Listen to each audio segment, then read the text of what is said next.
It's a dark road and a dark way that leads to my house.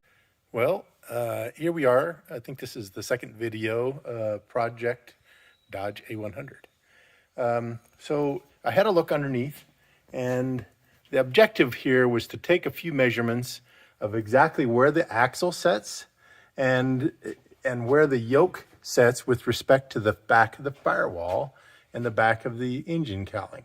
Because these are the things that are going to determine how long of a drivetrain we can accommodate and still have a moving rear axle. Because a drive shaft that's, maybe 6 inches long isn't going to work, right? We've got to have a little bit of space there.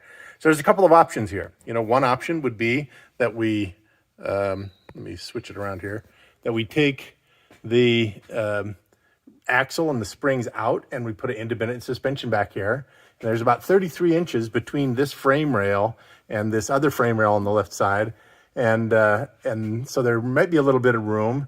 The distance for the axle has to be above here based on us wanting a four-wheel drive. We kind of figured that out at about 10 inches.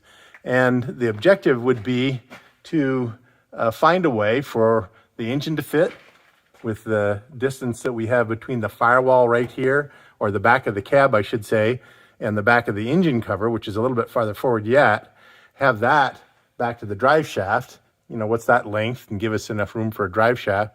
And then what's the length from the back of the engine cowl or the back of the cab if we wanted to extend the engine cowl up to where the radiator mounts are. And we always have the option, I suppose, of moving the radiator farther forward. But that would take up a lot of space out of the cab. And you can see it's bent in on both sides there on the side of the engine. So right above the engine, the cowling can come in a little bit to accommodate things that are narrower, because the seats need to fit in there. Seats on the other side of that in the top of the cab. So there's a set of measurements that I've taken to determine exactly what these distances are and where that would set, so I can kind of explore a few options. I'd love to have an independent suspension under the rear here and also under the front, but that might be difficult to do. These frame rails seem pretty straight, and it looks like there might be enough distance there. But I want to have a little bit of ground clearance too. So whatever I put under here, I'd like to make sure that I can set the suspension at an angle that will give me a little bit of ground clearance in case I ever did want to take it off-road.